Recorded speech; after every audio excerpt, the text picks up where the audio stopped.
Good evening everybody. चलो, last class में DS और डीके के बारे में और स्टेबिलिटी के बारे में मैंने आपको बताया था। सब कुछ समझ में आ गया? चलो ठीक है, फॉर्मूला बताना जरा। मैं यहाँ पे फिर से लिख देता हूँ कि डीएस यदि आपको निकालना हो, आपके पास में दो केसेस थे। एक तो था आपके पास में रिजिड जॉइंटेड फ्रेम वाला, है ना, रिजिड जॉइंटेड वाला, और दूसरा था आपके पास में पिन जॉइंटेड वाला। रिजिड जॉइंटेड के अंदर भी आपके दो केसेस थे, एक तो था 2D वाला, एक 3D वाला था। पिन जॉइंटेड के अंदर 2D और 3D आपके पास में दो केसेस यहाँ पर भी थे, ठीक है। अगर यहाँ डीएस निकालते हो तो डीएस का फॉर्मूला क्या था? In this case DS was equal to 3m plus r minus 3j, है ना, दिस वाज द फॉर्मूला, ठीक है। इसके अलावा हमने देखा था डीएसई कितना होगा, तो डीएसई का फॉर्मूला था दैट इज r माइनस 3।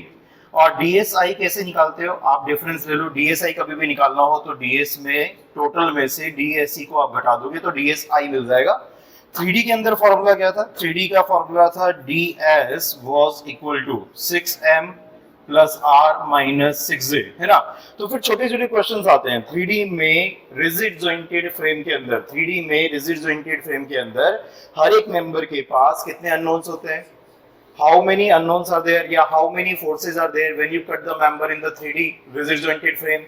तो आंसर होगा 6। कौन कौन से फोर्सेस? तीन तो फोर्सेस है XYZ वाले और तीन मूवमेंट है XYZ वाले, है ना।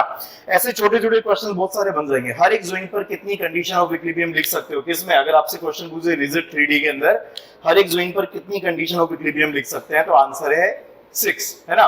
अगर आपसे पूछे कि how many unknowns are there in the 3D rigid jointed frame, तो 6m plus r है। How many condition of equilibrium you can write? Answer होगा 6j। 6 times of number of joint, इतनी कंडीशन ऑफ इक्विलिब्रियम आप लिख सकते हो। तो छोटे छोटे क्वेश्चन बहुत सारे यहाँ से बन जाते हैं। फॉर्मूले जब आपने डिराइव किए थे तो उस टाइम पर जो आपके रिजल्ट थे उन्हीं को देख करके आप दिखा सकते हो, है ना। यहाँ पर क्या था? इसका DSE का फॉर्मूला क्या था? This was equal to r minus 6, है ना। 2D के अंदर पिन जॉइंटेड फ्रेम के अंदर what was the result of DS था हर एक मेंबर के पास ट्रस में हमेशा एक अननोन होता है। वो कौन सा वाला होता है? वो होता है एक्सिस के अलोंग, यानी कि एक्सियल फोर्स। और एक्सियल फोर्स हो जाएगा m प्लस r, ठीक है। ये तो आपके पास में मेंबर्स के पास में हर एक मेंबर के पास एक अननोन है प्लस रिएक्शंस अननोन है, m प्लस r, ये टोटल अननोन हो गए। और हर एक जॉइंट पर कंडीशन ऑफ इक्विलिब्रियम कितनी लिख सकते हो? 2 लिख सकते हो हर एक जॉइंट पर। पूरी ट्रस पर कितनी लिख सकते हैं? आंसर होगा 3। कौन कौन सी? fx वाली, fy वाली और nz वाली, है ना। 3D के अंदर जब ट्रसेस के अंदर आप ds लिखते हो तो ds का फॉर्मूला क्या है? फिर से 3D में हो चाहे 2D में हो, यहाँ बच्चे कंफ्यूज रहते हैं। यहाँ बच्चे बोलते हैं कि सर यहाँ तो 3 फोर्सेस आएंगे ना। 3 नहीं आएंगे। चाहे ट्रस एलिमेंट 2D वाला हो चाहे 3D वाला हो, एक्सिस के अलोंग ही फोर्स लेता है, तो वहां पर सिर्फ एक ही अननोन होगा, है। तो m plus r minus 3 times number of joint. अगर आपसे पूछे कि पिन जॉइंटेड 3D में हर एक जॉइंट पर कितनी कंडीशन ऑफ इक्विलिब्रियम लिख सकते हैं, आंसर होगा 3। कौन सी वाली? fx वाली, fy वाली और fz वाली, ठीक है। सारे समेशन ऑफ फोर्सेस 0 होने चाहिए। ये कंडीशन ऑफ इक्विलिब्रियम आपको मैंने यहाँ पर बताया था, है ना। अगर यहाँ पर फॉर्मूला देखोगे DSE का, तो what was the formula DSE का? That is r minus 3। और अगर यहाँ पर देखोगे DSE का फॉर्मूला, तो what is the formula? r minus 6, है ना। क्योंकि स्पेस ट्रस के अंदर आप जब condition of equilibrium whole truss पर लिखोगे तो वो रिजिड फ्रेम की तरह, क्योंकि बहुत सारे मेंबर्स जुड़े हुए हैं आपस में, तो वहां रिजिडिटी रहती है ना। तो वहां पर आप कंडीशन ऑफ इक्विलिब्रियम जब लिखने जाओगे तो आपके पास में टोटल 6 इक्विलिब्रियम कंडीशन होगी, अगर आप पूरी ट्रस पर लिख रहे हो तो, है ना। ये चीजें क्लियर है सब लोगों को? इसके अलावा मैंने आपको फॉर्मूले दिए थे डीके के, है ना। तो डीके के फॉर्मूले देखो जरा, एक बार रिकॉल करवाओ कि अगर आपके पास में रिजिड जॉइंटेड फ्रेम है तो क्या फॉर्मूले है, पिन जॉइंटेड फ्रेम में क्या फॉर्मूले है, और रिजिड में भी 2D और 3D बताना जरा। 2D के अंदर फॉर्मूला क्या था? डीके के अंदर हमें डिग्री ऑफ फ्रीडम से मतलब है। डिग्री ऑफ फ्रीडम हर एक जॉइंट पर मैक्सिमम कितनी हो सकती है? अगर रिजिड जॉइंटेड फ्रेम है तो 2D वाला, तो हर एक जॉइंट पर 3 डिग्री ऑफ फ्रीडम मैक्सिमम हो सकती है। कौन कौन सी? 2 तो डिस्प्लेसमेंट्स वाली, है ना। कौन से? ट्रांसलेशन डिस्प्लेसमेंट वाली, है ना, यानी कि लीनियर डिस्प्लेसमेंट्स वाली, x में जा सकता है, y में जा सकता है, और एक रोटेशन वाली। तो यहाँ पर आपके पास में जो फॉर्मूला बनता है वो बनता है 3j माइनस r। यहाँ पर फॉर्मूला क्या बनता है? This is 6j minus r। Pin के अंदर अगर आप 2D में है या 3D में है तो यहाँ फॉर्मूला क्या बनता है? यहाँ फॉर्मूला बन जाता है पिन के अंदर 2j माइनस r, और 3D के अंदर फॉर्मूला बन जाता है 3j माइनस r। बात समझ में आ गई? तो यहाँ पर जो आपने लिखा है ना, ये मैक्सिमम डिग्री ऑफ फ्रीडम है किसी जॉइंट पर, है ना। 3, यहाँ 6, यहाँ 2, यहाँ 3। 3 कौन सी वाली? x वाली, y वाली और z वाली। है ना। यहाँ दो कौन सी वाली, एक्स और वाई वाली, यानी कि जिस प्लेन में भी ट्रस है उस प्लेन के अंदर जो आपके पास में डिग्री ऑफ फ्रीडम होगी वो उसी प्लेन में एक्स और वाई में जा सकता है ना। यहाँ पर आपके पास में, ठीक है, यहाँ पर 3D के अंदर, रिजिड जॉइंटेड 3D के अंदर 6 कौन सी वाली, 3 तो linear displacement X Y Z के अंदर, है ना, delta X delta Y delta Z, और थीटा 1 थीटा 2 थीटा 3। थीटा 1 2 3 का मतलब है वही theta X theta Y theta Z, है ना। तो ये पूरा हमने अभी डिस्कस किया था। मैंने आपको स्टेबिलिटी के बारे में बताया था। अनस्टेबल कब कब होता है, कब कब अनस्टेबल होता है, जब ds लेस देन 0 हो तो अनस्टेबल होता है हमेशा, है ना। और अगर ds ग्रेटर देन 0 है, इक्वल टू 0 है, ठीक है, तब भी वो अनस्टेबल हो सकता है ना, तब भी वो अनस्टेबल हो सकता है। तो वहां कंडीशन क्या देखी थी, हो सकता है सारी की सारी रिएक्शंस पैरेलल हो सकता है कि रिएक्शन कॉन्करेंट हो, एक सिंगल पॉइंट से जा रही है, सारी सपोर्ट रिएक्शन एक सिंगल पॉइंट से जा रही है, कॉन्करेंट है, या फिर क्या बोला था मैंने, मैकेनिज्म फॉर्म हो, तब जाकर के वहां पर स्ट्रक्चर आपका अनस्टेबल बनता है। इनके अलावा अगर कुछ ना मिले आपको तब भी स्ट्रक्चर अनस्टेबल हो सकता है, तो वो डिटेल में अंदर जाकर के चेक करना पड़ता है। बात समझ में आ गई, ठीक है। तो ये तो बेसिक्स थे जो मैंने आपको बता दिए, बाकी और फर्दर इन्वेस्टिगेशन करने पड़ सकते हैं कभी, ठीक है, तो वो क्वेश्चन पर डिपेंड करते हैं, आप लिख नहीं सकते उसके बारे में ना, फिक्स नहीं होता कुछ भी, ठीक है। चलो, तो यहां तक हमने लास्ट क्लास में डिस्कस किया था, और मैंने आपको बोला था कि नेक्स्ट क्लास में हम लोग, ठीक है, क्या चीज स्टार्ट करेंगे, अब हम एनालिसिस स्टार्ट करेंगे, है ना। तो from today onwards we will start the analysis of the, ठीक है, स्ट्रक्चर्स। नोट करो, द एनालिसिस ऑफ, किसकी एनालिसिस करेंगे हम करेंगे रिजिड के अंदर 2D एनालिसिस, स्प्रिंग के अंदर 3D एनालिसिस, ये एनालिसिस हम करने वाले हैं, है ना। तो सबसे पहले आप हेडिंग डालो द रिजिड 2D फ्रेम। अब रिजिड 2D फ्रेम में एनालिसिस करने जाओगे तो आपके पास में दो तरीके के स्ट्रक्चर है ना। अब देखो अब कहानी कैसे चलेगी, है ना, ध्यान देना। सबसे पहले मैं आपको रिजिड जॉइंटेड फ्रेम की एनालिसिस कैसे की जाती है वो समझाऊंगा, है ना। हम अब पूरी स्ट्रक्चर के अंदर हम क्या क्या पढ़ने वाले हैं ना, वो मैं बता देता हूं आपको। अब हम लोग पूरी स्ट्रक्चर एनालिसिस के अंदर जब हम एनालाइज करेंगे स्ट्रक्चर को, तो हम एनालाइज करेंगे रिजिड जॉइंटेड स्ट्रक्चर को, फिर हम बात करेंगे पिन जॉइंटेड स्ट्रक्चर की, है ना। तो दोनों की अलग अलग एनालिसिस हम सीखेंगे, और रिजिड के अंदर हम एनालिसिस करेंगे, है ना। यहाँ पर जो भी एनालिसिस होगी वो आपकी 2D फ्रेम की होगी, 2D फ्रेम की एनालिसिस होगी, 3D फ्रेम की एनालिसिस हम नहीं करेंगे, है ना। तो ध्यान देना, रिजिड जॉइंटेड 2D फ्रेम की जब आप एनालिसिस करोगे तो यहाँ पर आपके पास में दो केसेस आएंगे, या तो स्ट्रक्चर डिटरमिनेट होगा यानी कि ds बराबर 0 होगा, या फिर स्ट्रक्चर कैसा होगा, इनडिटरमिनेट होगा यानी कि ds ग्रेटर देन 0 होगा, है ना। पिन जॉइंटेड में भी जब हम एनालिसिस करेंगे, फिर से सिर्फ 2D पिन की एनालिसिस हम करेंगे, पिन जॉइंटेड स्ट्रक्चर की एनालिसिस करेंगे, तो यहाँ पर भी आपका स्ट्रक्चर डिटरमिनेट होगा यानी कि ds बराबर 0 होगा। तब क्या करेंगे, कैसे करेंगे, उनके मेथड्स देखेंगे। इसके अलावा पिन जॉइंटेड के अंदर अगर आपका स्ट्रक्चर इनडिटरमिनेट है तो हम सिर्फ उस चीज की एनालिसिस करेंगे, उन ट्रसेस की एनालिसिस करेंगे जिनका ds 1 होगा। आपके कोर्स में सिर्फ क्या चीज है, फर्स्ट ऑर्डर की या फर्स्ट डिग्री की जो इनडिटरमिनेट ट्रसेस होती है उनको कैसे सॉल्व किया जाता है उसकी एनालिसिस है। बात समझ आ रहा है, यहाँ तो कुछ भी हो, है ना, यहाँ तो कुछ भी हो, बाकी यहाँ पर आप सिर्फ जो फर्स्ट डिग्री की इनडिटरमिनेट ट्रसेस होती हैं उनको एनालिसिस करना हम सीखेंगे। तो हम पूरी एनालिसिस इन 4 पार्ट्स में करने वाले हैं। बात समझ आ गई क्या? हमारी जो एनालिसिस होगी पूरी स्ट्रक्चर एनालिसिस का जो पूरा कोर्स चलेगा, इसके अलावा हम बात करेंगे कि रोटेशंस वगैरह कैसे निकाले जाते हैं, डिफ्लेक्शंस कैसे निकाले जाते हैं, इसकी एनालिसिस करेंगे। इसके अलावा हम बात करेंगे मूविंग लोड्स की, है ना। तो पूरा स्ट्रक्चर फिर इन सब चीजों को पढ़ने के बाद खत्म हो जाएगा। बात समझ में आ रही है मैं क्या करने वाला हूँ? मैं करने वाला हूँ रिजिड के अंदर 2D रिजिड फ्रेम की एनालिसिस करेंगे यानी कि डिटरमिनेट फ्रेम की, ठीक है, इनडिटरमिनेट फ्रेम की एनालिसिस करेंगे। पिन के अंदर हम डिटरमिनेट की एनालिसिस कैसे की जाती है उसके फंडामेंटल्स देखेंगे। इनडिटरमिनेट में सिर्फ ds1 वाली एनालिसिस हम करेंगे। इसके अलावा हम रोटेशंस कभी भी कहीं पर भी रोटेशन कैसे फाइंड आउट करते हैं, ठीक है, डिफ्लेक्शंस वगैरह कैसे फाइंड आउट करते हैं, ठीक है, ट्रसेस के अंदर जॉइंट डिस्प्लेसमेंट कैसे होता है, जॉइंट का डिस्प्लेसमेंट, है ना, जॉइंट का डिस्प्लेसमेंट कैसे होता है। उसके अलावा लास्ट टॉपिक होगा मूविंग लोड की एनालिसिस, है ना। तो ये पूरा का पूरा जो आपका स्ट्रक्चर एनालिसिस है वो अब इन पार्ट्स में चलेगा, है ना। तो स्टार्ट करते हैं। पहला वाला टॉपिक स्टार्ट करवा रहा हूं मैं आपको, 2D रिजिड जॉइंटेड फ्रेम में डिटरमिनेट फ्रेम की एनालिसिस, है ना। नोट करो how do we analyse, heading डाल लेंगे, how do we analyse the 2D rigid determinate frame determinate frame उसको कहते हैं जिसका डीएस 0 होता है ना। तो 2D में रिजिड फ्रेम में डिटर्मिनेट फ्रेम की एनालिसिस हम करने वाला है। मैंने आपको बोला था हमेशा जब भी आपको बेसिक्स सीख रहे हो ना, तो आप हमेशा कैंटिलीवर पर और सिंपली सपोर्टेड पे काम करना। सिंपली सपोर्टेड और कैंटिलीवर में जो कुछ भी करोगे ना, वो बड़े से बड़े कॉम्प्लिकेटेड स्ट्रक्चर में भी अप्लाई होगा। तो बिल्कुल अच्छे से इस कंसेप्ट को हम सीखना स्टार्ट करते हैं ना। तो 2D रिजिड, इसमें डिटर्मिनेट फ्रेम यानी कि डीएस बराबर 0, इस वाले फ्रेम की एनालिसिस में आपको स्टार्ट करवा रहा हूं। और इसके अंदर हमारा सबसे पहला जो बिल्कुल फंडामेंटल बेसिक स्ट्रक्चर है वो कौन सा है, वो है सिंपली सपोर्टेड बीम। तो स्टार्ट करेंगे हम सिंपली सपोर्टेड बीम से, है ना। नोट करो। तो एग्जांपल लेकर के स्टार्ट करते हैं। एग्जांपल ले रहे हैं हम सिंपली सपोर्टेड बीम का। सिंपली सपोर्टेड बीम, तो सिंपली सपोर्टेड बीम किसको कहते हैं? What is the meaning of simply supported beam, है ना। What is the meaning of simply supported beam? What is the meaning of simply supported beam? One end is hinge and the other is the roller. This beam is known as the simply supported beam. ये simply supported beam कहलाती है। अब इस beam के अंदर अगर हमने कुछ लोडिंग वगैरह लगा दी, ठीक है, तो यहाँ पर मान लेते हैं कि हमने सेंटर पर लोड लगाया। Let's say we are applying the load at the centre. Concept दूंगा सारे, जितने भी मैं कंसेप्ट दूंगा ना इन बीम्स को एनालाइज करते समय, वो कॉम्प्लिकेटेड से कॉम्प्लिकेटेड स्ट्रक्चर में भी लगेंगे।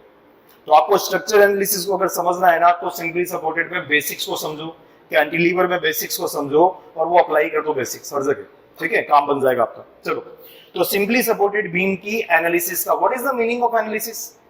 What is the meaning? Load लगेगा, उसकी वजह से यहां पर रिएक्शंस वगैरह आएगी, तो सपोर्ट रिएक्शंस निकाल दो, बस इतना कर दो, तो आपने एक्सटर्नली स्ट्रक्चर को सॉल्व कर लिया। बात समझ में आया? एक्सटर्नली आपने स्ट्रक्चर को सॉल्व कर लिया है। लेकिन अंदर जाकर के मूवमेंट्स वगैरह निकालो, शेयर फोर्स निकालो किसी जगह पर, तो इसका मतलब है इंटरनल फोर्सेस की स्टडी करना। तो इंटरनली भी सॉल्व करेंगे और एक्सटर्नली भी सॉल्व करेंगे।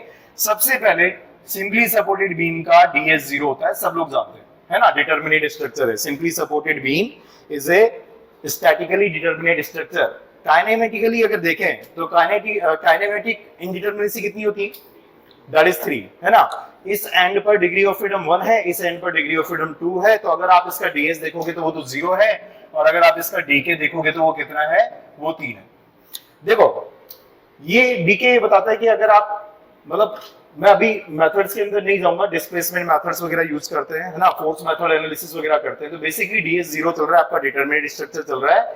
डिटर्मिनेट स्ट्रक्चर जब भी चलते हैं, कहानी क्या है कि आपको स्ट्रक्चर को कंप्लीटली सॉल्व करने के लिए other than condition of equilibrium कुछ भी नहीं सोचना है। स्ट्रक्चर सॉल्व होगा तो सिर्फ कंडीशन ऑफ इक्विलिब्रियम को लेकर के सॉल्व हो जाएगा, कुछ भी और नहीं करना है। चाहे कितना भी बड़ा स्ट्रक्चर हो, चाहे आपका केबल स्ट्रक्चर हो, चाहे आपका ट्रस स्ट्रक्चर हो, कैसा भी दुनिया का स्ट्रक्चर आ जाए, चाहे 2 मंजिला इमारत आ जाए, है ना, पोर्टल फ्रेम आ जाए, अगर उसका डीएस 0 है तो डीएस 0 है, तो इसका मतलब वो सिर्फ और सिर्फ कंडीशन ऑफ इक्विलिब्रियम से सॉल्व हो जाएगा, कुछ भी और लगाने की जरूरत नहीं है। बात समझ आ रही है? ठीक है, तो डीएस बराबर 0, इसका मतलब, और हम बात करें 2D के अंदर, तो कौन कौन सी इक्वेशन से काम हो जाएगा? समेशन एफएक्स बराबर 0 से काम होगा, समेशन एफवाई बराबर 0 से काम होगा, और समेशन एमजेड बराबर 0 से काम होगा। इन 3 बेसिक इक्वेशन को अगर आप 2D रिजिड फ्रेम में लगा दोगे तो आपका काम बन जाएगा। बात समझ में आ गई? चलो, अब मैं आपको एक चीज और समझा देता हूं, वो है कि स्ट्रक्चर के अंदर हम लोग किस तरीके से यहाँ पर जो है सिमेट्रिसिटी का फायदा उठाते हैं। कभी सिमेट्रिसिटी मिल रही हो तो उसका फायदा हमेशा लेना चाहिए, आपका काम बहुत हल्का हो जाता है ना। मैंने बोला ना, स्ट्रक्चर एनालिसिस में काम करने के बहुत रास्ते हैं। कई सारे क्वेश्चन में देखता हूँ लोग 2-2 पेज के सॉल्यूशंस डालते हैं वहां पे, है ना, कई सारे कोचिंग इंस्टीट्यूट्स में डाले हुए हैं, तो वो हो सकता है 5 लाइन में खत्म हो जाए। तो आप जबरदस्ती स्ट्रक्चर के अंदर पहले समझो स्ट्रक्चर कैसा है, कुछ यूज कर सकते हो, कुछ आपने कंसेप्ट बनाए हुए तो उनको यूटिलाइज करो हाथों हाथ, है ना, तो स्ट्रक्चर फिर हल्का हो जाएगा आपका। ठीक है, ध्यान देना। मैं आपको बता रहा हूं कि स्ट्रक्चर किस तरीके से आपका सिमेट्रिक होता है। What is the meaning of कि स्ट्रक्चर सिमेट्रिक है? कोई भी स्ट्रक्चर अगर सिमेट्रिक होता है तो उसके लिए 2 चीजें देखनी पड़ेगी। क्या चीजें देखोगे? 2। एक तो स्ट्रक्चर पॉइंट ऑफ व्यू से वो सिमेट्रिक होना चाहिए, यानी कि मिरर इमेज होना चाहिए, एग्जैक्टली जैसा इधर वैसा ही उधर, मिरर इमेज। सेंट्रल लाइन के अबाउट, है ना, सेंट्रल लाइन के अबाउट अगर, ठीक है, आप बोलोगे सेंट्रल लाइन के about the central line, about the central line, it should be what? It should be mirror image, it should be mirror image. लेकिन किस पॉइंट ऑफ व्यू से mirror image? Structure point of view से भी mirror image, end of course loading point of view से भी कैसा होना चाहिए, वो आपका, ठीक है, मिरर इमेज बनना चाहिए, तब जाकर के स्ट्रक्चर को सिमेट्रिक कहेंगे। ठीक है, तो नोट करो, देखिए इतना नोट करो, फिर आगे बताता हूं उसके अंदर में आपको। तो if the structure is symmetric, it should be mirror image about the central line. If the structure is symmetric, कोई भी स्ट्रक्चर, कैसा भी structure, if the structure is symmetric, it should be mirror image about the central line. जो central line होगी उसके about structure आपका symmetric होना चाहिए, है ना। It should be symmetric about, it should be mirror image about the central line, it should be. तो what is it? It में दो चीजें देखेंगे आप, कौन सा, एक तो स्ट्रक्चर पॉइंट ऑफ व्यू से और दूसरा लोडिंग पॉइंट ऑफ व्यू से, दोनों के पॉइंट ऑफ व्यू से it should be what, mirror image. बात समझ आ गई? तो इन दोनों के पॉइंट ऑफ व्यू से the structure should be mirror image. आपको ना हमेशा जब भी स्टेटमेंट से बेटर हमेशा ये होता है, इसमें सब कुछ लिखा है, स्ट्रक्चर सिमेट्रिक होता है, कब होता है, इट शुड बी, ठीक है, it should be mirror image about the central line. It का मतलब है स्ट्रक्चर पॉइंट ऑफ व्यू से और लोडिंग पॉइंट ऑफ व्यू से इट शुड बी सिमेट्रिक। अब मुझे बताओ जरा, इसकी सेंट्रल लाइन यहाँ है ना, this is the central line. मुझे बताओ जरा, अभी जितना जानते हो उसके हिसाब से बताओ, ये L/2 है, ये L/2 है, लोडिंग बिल्कुल बीचों बीच लग रही है। मुझे बताओ जरा, क्या ये स्ट्रक्चर, ये इतना सा स्ट्रक्चर, क्या ये सिमेट्रिक है क्या? क्या ये सिमेट्रिक है क्या? जो लिखा हुआ है उसके हिसाब से बताओ। देखो ये बीम इतना, ये बीम इतना, कोई दिक्कत ही नहीं है, सेम मटेरियल से बना। यहाँ EIO, यहाँ 2 EIO नहीं होगा, फिर यहाँ कैसा है, अभी कैसा है ये, अभी आपके पास में यहाँ पर मतलब प्रॉपर्टीज अंदर नहीं गया, आप बोल रहे हो ये बीम बिल्कुल एग्जैक्टली सेम है। यहाँ सपोर्ट आपको लग रहा होगा सर यहाँ तो हिंज सपोर्ट है और यहाँ पर रेगुलर सपोर्ट है, ठीक है। तो लोडिंग पॉइंट ऑफ व्यू से बताओ, लोडिंग पॉइंट ऑफ व्यू से पास हो गया क्या आपकी नजरों में? ये लोडिंग पॉइंट ऑफ व्यू से तो पास हो गया, एग्जैक्टली सेंटर पर लोडिंग लग रही है, इधर से देखोगे तब भी सेंटर पर लोडिंग लग रही है, इधर से देखोगे तब भी सेंटर पर लोडिंग लग रही है ना। तो लोडिंग पॉइंट ऑफ व्यू से तो सिमेट्रिक नजर आ रहा है, लेकिन आपको लग रहा है कि सर यहाँ हिंज है और यहाँ पर रोलर है, ठीक है। हिंज और रोलर कोई भूत थोड़ी ना है। क्या है हिंज और रोलर? हिंज और रोलर सपोर्ट से, वो सपोर्ट रिएक्शन देते हैं। अगर कभी रोलर, मान लो रोलर पर जबरदस्ती आप कोई फोर्स और लगा दो, इसके यहाँ पर ये फोर्स लगा दो जो इसको जाने ना दे, और साथ में इसको पकड़ लो ऐसे, यानी कि मूवमेंट भी दे दो, तो ये खुद रोलर कैसा बिहेव करेगा? फिर फिक्स सपोर्ट की तरह। तो किसी भी सपोर्ट को उसके गुणों से पहचानते हैं कि वो क्या करता है वाकई में, है ना। अगर वो आपको देखो जरा, यहाँ पर जब लोडिंग लगेगी तो इस स्ट्रक्चर पर सिर्फ वर्टिकल लोड है, तो वर्टिकल लोड है, तो अगर आप इसका इक्विलिब्रियम लेने की तरफ जाओगे और आप यहाँ पर इक्विलिब्रियम लेते समय इसको ऐसे बनाओगे कि सर यहाँ पे तो एक तो यहाँ पर तो रिएक्शन आएगा ऊपर की तरफ, है ना, दिस इज द रिएक्शन, यहाँ रिएक्शन आएगा कुछ ऐसे, इसके अलावा यहाँ रिएक्शन आएगा, ब्लाइंडली अगर आप बोल रहे हो, इसके अलावा यहाँ रिएक्शन आएगा। तो आपने बोला कि सर सपोर्ट तो हटाओ, यहाँ पर वर्टिकल रिएक्शन, हॉरिजॉन्टल रिएक्शन आएगी, यहाँ वर्टिकल रिएक्शन आएगी। अब ध्यान से सुनो, अब इस पूरे स्ट्रक्चर का इक्विलिब्रियम लोगे तो सिर्फ ये इकलौता फोर्स है जो हॉरिजॉन्टल डायरेक्शन में लग रहा है। एक्सटर्नल फोर्स वर्टिकल में था, बाकी सपोर्ट रिएक्शन सिर्फ इकलौती यही है जो कि हॉरिजॉन्टल डायरेक्शन में है। तो हॉरिजॉन्टल डायरेक्शन में इसको यदि FH बोल दोगे तो जैसे ही समेशन FX बराबर 0 लगाओगे, all the forces on this structure should be 0 in the horizontal direction. तो क्या हो जाएगा, आपकी इक्वेशन क्या दे देगी, FH बराबर 0। तो क्या समझ में आया, ये फोर्स 0 है। जैसे ही ये फोर्स 0 हुआ, इस स्ट्रक्चर ने सिर्फ, इस सपोर्ट ने सिर्फ वर्टिकल डायरेक्शन में फोर्स दिया है और ये भी वर्टिकल डायरेक्शन में फोर्स दे सकता है। अब आप देखो जरा कि क्या ये सिमेट्रिक है? इसने जो किया उस काम के हिसाब से देखो, इसने क्या किया, इसने सिर्फ वर्टिकल डायरेक्शन में रिएक्शन दी है, हॉरिजॉन्टल तो लगा भी नहीं था, इस वजह से दिक्कत नहीं थी। बात समझ में आ गई? तो ये कैसा है, this structure is the symmetric structure. लिख लो जरा। देखो मैं बिल्कुल इजी चीज से स्टार्ट करवा रहा हूं, फिर हम बिल्कुल डिफिकल्ट स्ट्रक्चर में भी सिमेट्रिसिटी वगैरह सब कुछ देखेंगे। स्ट्रक्चर समझने वाला सब्जेक्ट है, बहुत ही बेहतरीन सब्जेक्ट है। आराम से यदि आप समझोगे ना तो बहुत बढ़िया समझ में आएगा। स्ट्रक्चर में बीच वाला काम नहीं होता कुछ भी, या तो आदमी को समझ में ही नहीं आता बिल्कुल भी, या बहुत खतरनाक हो जाता है आदमी। बीच वाली सिचुएशन है ही नहीं। समझ रहे हो आप मेरी बात को? ठीक है, स्ट्रक्चर ही पूरा सिविल इंजीनियरिंग का एकमात्र ऐसा सब्जेक्ट है जिसमें बीच वाली सिचुएशन से थोड़ा थोड़ा तो आता है, थोड़ा थोड़ा नहीं, खत्म, है ना। चलो मैं बहुत ही अच्छे तरीके से इन सब चीजों का यूज बताऊंगा आपको कि सिमेट्रिसिटी होने से क्या फायदे उठा सकते हो आप, है ना। डिफ्लेक्शन डायग्राम वगैरह bending moment diagram, shear force diagram, उनकी प्रॉपर्टीज बड़े आराम से समझ सकते हो आप। ठीक है, चलो ध्यान देना जरा। अगर मैं स्ट्रक्चर में कुछ ऐसा दिखाऊं, फिर से दिखा रहा हूं मैं, यहाँ पर आपके पास है मान लो कुछ ऐसा लगा हुआ है ना, दिस इज द स्ट्रक्चर। अब यहाँ पर मान लो लोडिंग ऐसे है और मान लेते हैं 50 किलो न्यूटन की लोडिंग है और ये लग रही है 2 मीटर डिस्टेंस, ये है 2 मीटर डिस्टेंस। ये बताओ जरा स्ट्रक्चर कैसा है, सिमेट्रिक है क्या? सिमेट्रिक है क्या? किस पॉइंट ऑफ व्यू से सिमेट्रिक नहीं है ना? दोनों पॉइंट ऑफ व्यू से नहीं है, दोनों पॉइंट ऑफ व्यू से। स्ट्रक्चर बिना लोडिंग के सिर्फ स्ट्रक्चर को देखो तो ये अब सिर्फ वर्टिकल में रिएक्शन नहीं देगा, हॉरिजॉन्टल में भी देगा। तो न तो स्ट्रक्चर पॉइंट ऑफ व्यू से ये सिमेट्रिक है, न लोडिंग पॉइंट ऑफ व्यू से ये सिमेट्रिक है, तो दोनों ही पॉइंट ऑफ व्यू से ये स्ट्रक्चर आपका सिमेट्रिक नहीं है। किस लाइन के अबाउट देखते हो आप हमेशा? सेंटर लाइन के अबाउट, बिल्कुल बीचों बीच एक लाइन खींच देना। फिर आपने स्ट्रक्चर पॉइंट ऑफ व्यू से देखा, जब तक ये वर्टिकल रिएक्शन दे सिर्फ, तब तक तो स्ट्रक्चर सिमेट्रिक है स्ट्रक्चर पॉइंट ऑफ व्यू से। लेकिन लोडिंग पॉइंट ऑफ व्यू से, लोडिंग अब हॉरिजॉन्टल आ रही है क्या? यहाँ पे इसका कंपोनेंट आएगा हॉरिजॉन्टल में, इसका मतलब ये हॉरिजॉन्टल रिएक्शन देगा।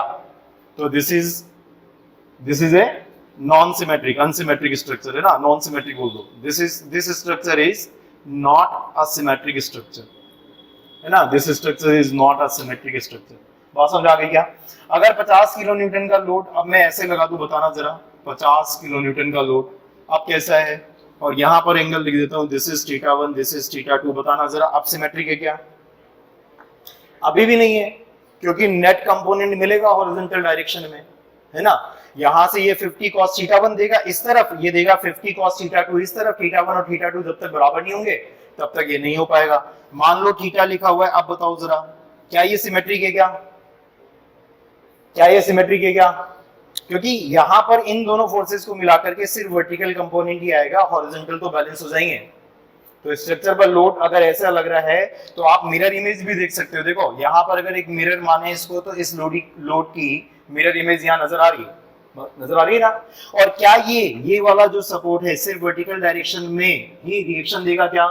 क्योंकि लोड ही सिर्फ वर्टिकल डायरेक्शन में आएगा। मैं ऐसा क्यों बोल रहा हूं? क्योंकि 50 का कंपोनेंट करोगे वो इधर आएगा, इस 50 का कंपोनेंट करोगे वो इधर आएगा, तो इन दोनों कंपोनेंट ने एक दूसरे को बैलेंस कर दिया। किसी और की जरूरत है क्या? इसको सपोर्ट की जरूरत ही नहीं है। बात समझ आ रहा है? किस पॉइंट ऑफ व्यू से? Horizontal loading point of view से। तो बेसिकली ये स्ट्रक्चर आपका कैसा है? अब ये आपका सिमेट्रिक स्ट्रक्चर है। सिमेट्रिसिटी कैसे देखते हो, समझ में आ गया क्या? अगर मैं आपको बोलूं कि एक पोर्टल फ्रेम है, पोर्टल फ्रेम में मान लो आपके पास में कुछ ऐसा दिया हुआ है, this is the portal frame, बताना जरा सिमेट्रिक स्ट्रक्चर है क्या ये? Is this a symmetric structure? नहीं है। जब भी मैंने लोडिंग नहीं बताई तो general loading point of view से आप पूछ रहे हो, general loading point of view से this is not symmetric. Loading अगर आप बोलते हो कहीं पे भी लगा दो सर, है ही नहीं, है ना। यहां पर बताओ जरा, इसकी सेंटर लाइन यहां बनाओगे, सोचो जरा, अगर मैंने लोडिंग ऐसे लगा दी यूडीएल, बताना जरा सिमेट्रिक है क्या? बिल्कुल सिमेट्रिक है। और अगर मैंने लोडिंग कुछ ऐसे लगा दी, अब बताना जरा अब सिमेट्रिक है क्या? अब सिमेट्रिक नहीं है। क्यों? क्योंकि राइट साइड में इस तरफ ज्यादा लोडिंग है, इधर जा रहा है। अगर मैंने इसी का काउंटर पार्ट इधर लगा दिया तो कैसा हो जाएगा? अब सिमेट्रिक हो जाएगा। अगर मैंने लोडिंग तो ऐसे बना रखी है लेकिन मैंने यहाँ हिंज लगा रखा है, अब सिमेट्रिक है क्या? अब लोडिंग पॉइंट ऑफ व्यू से तो सिमेट्रिक है, बट इसके पॉइंट ऑफ व्यू से, स्ट्रक्चर पॉइंट ऑफ व्यू से, ये फिक्स जॉइंट है, ये हिंज है, हिंज पर मोमेंट 0 होता है, अब ये सिमेट्रिक नहीं रहा। और कभी भी जवाब दोगे तो मैं बार बार स्ट्रक्चर पॉइंट ऑफ व्यू से सिमेट्रिक, लोडिंग से अनसिमेट्रिक ऐसे बोल रहा हूं, लेकिन ये ओवरऑल कैसा बोलोगे स्ट्रक्चर को? अगर वो किसी भी पॉइंट ऑफ व्यू से अनसिमेट्रिक हो जाए, सिमेट्रिक ना हो तो अनसिमेट्रिक ही बोलेंगे उसको, ठीक है। स्ट्रक्चर जो है वो सिमेट्रिक, दोनों के पॉइंट ऑफ व्यू से सिमेट्रिक होना चाहिए, तभी जाकर के सिमेट्रिक बोलोगे। बात समझ में आ गई? तभी जाकर के स्ट्रक्चर को सिमेट्रिक बोलोगे। तो सिमेट्रिसिटी कैसे देखते हैं समझा दिया मैंने आपको। कभी भी आप सिर्फ इन सपोर्ट्स को देख करके कंफ्यूज मत हो जाना, आपको देखना पड़ता है उस सपोर्ट ने वाकई में काम क्या किया। बात आ गई क्या समझ में? चलो, तो एक छोटा सा मैंने आपको एक ब्रह्मास्त्र दिया है इसके अंदर, है ना, वो है सिमेट्रिसिटी को समझना। सिमेट्रिसिटी को कैसे यूज करते हैं अभी हम आने वाले टॉपिक्स के अंदर देखेंगे, है ना, कि सिमेट्रिसिटी, अगर कभी स्ट्रक्चर सिमेट्रिक होता है तो हमारा काम आधा रह जाता है बस, ठीक है। चलो कैसे होता है वो हम डिस्कस करेंगे ड्यूरिंग द एनालिसिस। चलो स्टार्ट करते हैं। सिंपली सपोर्टेड बीम में हमें इस स्ट्रक्चर को सॉल्व करना है, और इस स्ट्रक्चर पे भी मैं ऐसा करता हूं कि मैं आपको सॉल्व करवाता हूं ये वाला स्ट्रक्चर जिसमें लोडिंग लगी हुई है W, और यहां पर आपके पास में सुनो ध्यान से, ये डिस्टेंस ए है और ये डिस्टेंस बी है ना। मैंने वहां पर सिर्फ सिमेट्रिसिटी दिखाने के लिए मैंने आपको बीच में लगाया था, सिमेट्रिसिटी का कंसेप्ट समझा दिया। नाउ वी विल सी इसकी एनालिसिस करते हैं। इसकी एनालिसिस करने का मतलब ये है, अगर कभी भी आपको बोले ये स्ट्रक्चर है, इसको एनालाइज करो, अगर कभी भी ये क्वेश्चन आए तो एनालाइज करने का मतलब होता है आपको सपोर्ट रिएक्शंस बनानी कितनी कितनी है, उसके अलावा आपको बेंडिंग मोमेंट डायग्राम और शियर फोर्स डायग्राम ड्रॉ करना है, ठीक है। और डिफ्लेक्शन शेप भी अगर आपने ड्रॉ कर दी तब जाकर के उसकी एनालिसिस पूरी हो गई कि हाँ आपने स्ट्रक्चर को एनालाइज कर लिया। बात समझ में आ गई? चलो स्टार्ट करते हैं। इसमें हमारा पहला टास्क ये है कि जो आपके पास में ना, पहले सपोर्ट्स बना दो, आप ऐसा करो है ना। ओरिजिनल क्वेश्चन से स्टार्ट करते हैं। मैंने यहाँ पर एक सपोर्ट्स लगा दिए। This is the hinge support at the left hand and right hand पर क्या लग रहा है? रोलर लग रहा है ना। आपके पास में सपोर्ट कंडीशन कुछ ऐसी है। W is a concentrated load, इसको कॉन्सेंट्रेटेड लोड कहते हैं। इसका नाम क्या है? इसको बोलते हो आप this is a concentrated load, या फिर क्या कहते हैं? It is a point load. ये एक पॉइंट लोड है, एक जगह पर लग रहा है ना। This is a point load और द कॉन्सेंट्रेटेड लोड। अब सुनो जरा, इसका क्या करते हैं आप, ये जो भी स्ट्रक्चर आपको दिया जाता है सबसे पहले इसका फ्री बॉडी डायग्राम बनाओगे आप। Free body diagram, free body diagram, इसका मतलब स्ट्रक्चर एलिमेंट पे जो भी सपोर्ट्स लगे हुए हैं सपोर्ट्स हटाओ, और वो जो कर सकते थे वो लिख दो वहां पर। सपोर्ट्स हटाओ, और सपोर्ट्स हटाने के बाद जो भी वो सपोर्ट करते हैं बस वो चीज वहां पर लिख दो। तो ये W था, ये एक्सटर्नल लोड है, ये A डिस्टेंस है, ये B डिस्टेंस है। सपोर्ट हटा दिया, सपोर्ट से फ्री कर दिया। तो सपोर्ट ने क्या किया? सपोर्ट ने क्या किया? सपोर्ट ने यहाँ पर फोर्स लगाया। दिस इज लेट्स से कि this is equal to, let's say कि ये मेरा पॉइंट जो है इसको मैं A कह देता हूँ, ठीक है। This is my B point, ठीक है। तो मैं ये बोल दूंगा इसको, let's say this reaction is RA, ये वाली जो रिएक्शन है लेट्स से कि दिस रिएक्शन इज RB, और यहाँ पर एक रिएक्शन यहाँ पर भी लिखोगे, लेट्स से कि this reaction horizontal force is H। बात समझ में आ गई क्या? जो सपोर्ट काम करता है, तो आपने सीखा हुआ है कि हिंज सपोर्ट दो रिएक्शंस दे सकता है, हॉरिजॉन्टल डायरेक्शन में, वर्टिकल डायरेक्शन में। रोलर सपोर्ट जहां पर वो बैठा हुआ है उसके परपेंडिकुलर डायरेक्शन में सपोर्ट देता है, तो RB उसने दे दिया, बस यही करता है। चलो अब ये आपका फ्री बॉडी डायग्राम बन चुका है। देखो यहाँ क्या है फ्री बॉडी डायग्राम में, एलिमेंट है, एक्सटर्नल लोडिंग है और सपोर्ट की रिएक्शन है। कितना आएगा कितना नहीं आएगा, किस डायरेक्शन में आएगा, मुझे कुछ नहीं पता। आपने कोई भी रैंडम डायरेक्शन बता दिया, आप चाहे तो इधर दिखाओ हॉरिजॉन्टल को, आप चाहे वर्टिकल को डाउनवर्ड दिखाओ, उससे मुझे मतलब नहीं है। मैंने रैंडमली बस मैंने ये बोल दिया कि ये तो वर्टिकल में कुछ फोर्स देगा, ऊपर देगा या नीचे देगा मुझे नहीं पता। ये हॉरिजॉन्टल में फोर्स देगा, दे सकता है, जरूरी नहीं कि देगा, जरूरी है कि देगा ही देगा, दे सकता है, ठीक है। तो वो सारी पॉसिबिलिटीज यहाँ पर हमने लिख दी विदाउट कंसीडरिंग द साइन, है ना। साइन से हमें मतलब नहीं। चलो अब क्या करोगे, इस स्ट्रक्चर पर आप कौन सी इक्वेशन लगाओगे? Condition of equilibrium. तो कंडीशन ऑफ इक्विलिब्रियम में पहली कंडीशन लगाने चलते हैं, वो है समेशन Fx बराबर 0, है ना। समेशन Fx बराबर 0। बताओ इस पूरे स्ट्रक्चर में कौन कौन से फोर्स x डायरेक्शन में नजर आ रहे हैं? ये मेरी x डायरेक्शन बोल दी मैंने इस स्ट्रक्चर में, this is my x direction, this is my y direction, है ना। ये मेरा ओरिजिन है, ये x डायरेक्शन है और ये y डायरेक्शन है। मैं इस स्ट्रक्चर में बोलते हुए चल रहा हूं, कोई दिक्कत? चलो समेशन Fx बराबर 0, जितने भी फोर्स आ रहे हैं वो सब दिखा दो। तो मैं जब जब भी इक्वेशन लिखता हूं मैं क्या करता हूं, लेफ्ट से स्टार्ट करता हूं और राइट की तरफ चला जाता हूं, सारे फोर्सेस को लिखता जाता हूं। तो ये मेरा फोर्स H आया, ये आया आपका इस डायरेक्शन में, तो माइनस H लिख दूंगा क्योंकि मैंने पॉजिटिव x डायरेक्शन उसको बोली, माइनस H लिख दो। इसके अलावा और कोई है हॉरिजॉन्टल में? नहीं है, तो दिस इज इक्वल टू 0। तो क्या पता लगा, horizontal force at the support A will be 0। यही था एकमात्र फोर्स, वो कितना आ गया, वो 0 आ गया, ठीक है। इसके बाद में नेक्स्ट इक्वेशन लगाते हैं, वो है समेशन Fy बराबर 0। ये इक्वेशन क्या देगी, ये इक्वेशन देगी ऊपर की तरफ RA, फिर से मैं लेफ्ट से स्टार्ट कर रहा हूं, राइट की तरफ जाऊंगा, फिर जैसे ही मैं आगे गया W आ गया, नीचे की तरफ है माइनस W, ठीक है। उसके बाद में plus RB, this is equal to 0।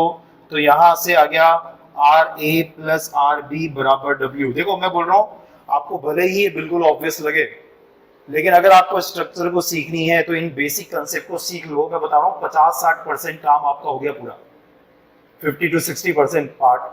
चाहे केबल स्ट्रक्चर आए, चाहे पिन जॉइंटेड आए, चाहे आपका कैसा भी स्ट्रक्चर आए आगे जाकर के, इनडिटरमिनेट स्ट्रक्चर्स में भी बेसिक इक्वेशन, बेसिक वर्क यही करना होता है, तो आपको विद साइन फोर्सेस को लिखना आना चाहिए कि विद साइन फोर्सेस को कैसे लिखते हैं। समझ में आ गई बात? चलो, जब बाद में आप एक्सपर्ट हो जाओगे ना तो कई सारे लोग बिना डायरेक्शंस लिखे हुए भी लिखते हैं। कैसे लिखते हैं? ऊपर की तरफ दो फोर्सेस थे R A plus R B, नीचे की तरफ एक फोर्स है तो total upward force is equal to total downward force, balance हो जाएगा। टोटल इधर वाला force is equal to total उधर वाला फोर्स, बैलेंस हो जाएगा। ऐसे भी लिखते हैं। लेकिन जब तक एक्सपर्ट नहीं बनो तब तक मैं कहूंगा डायरेक्शंस वगैरह बनाया करो, क्योंकि हम वेक्टर क्वांटिटी को डील कर रहे हैं, हम फोर्सेस को डील कर रहे हैं, तो डायरेक्शंस बनाओ, विद डायरेक्शन सारा मामला लिखो। बात आ गई समझ में? चलो मुझे बताओ, तीसरी इक्वेशन जो अब हम लिखेंगे समेशन mz बराबर 0, ये क्या बताती है? मूवमेंट किसी भी पॉइंट के अबाउट मूवमेंट बराबर 0 होगा, लेकिन हमेशा उन पॉइंट के अबाउट आप जाओ जहां पर खुद का मूवमेंट 0। तो देखो जरा, दो पॉइंट इस पूरी बीम में आपको नजर आ रहे होंगे, ये दोनों पॉइंट हिंज है। क्या हिंज पर मूवमेंट 0 होता है? बाकी अगर कहीं पर भी और जगह पर, जैसे यहां पर करोगे ना, तो आपको पता है इस जगह पर कट करते हो तो तीन चीजें आती है अननोन। एक आता है इसके परपेंडिकुलर डायरेक्शन का फोर्स जिसको शियर कहते हैं, एक आता है इसके अलोंग फोर्स जिसको नॉर्मल थ्रस्ट कहते हैं, और एक आता है मूवमेंट जिसका नाम है बेंडिंग मूवमेंट। बात समझ में आया? बेंडिंग मूवमेंट नाम इसलिए रखा क्योंकि ये इस मेंबर की बेंडिंग करा रहा होता है। ठीक है, तो बाकी किसी भी जगह पर आप देखोगे ना तो उस जगह का मूवमेंट आएगा। बस यही पॉइंट ऐसा है जिसका खुद का मूवमेंट तो नहीं है। खुद का मूवमेंट इस जगह का कितना है? 0 है। खुद का मूवमेंट इस जगह का मूवमेंट कितना है?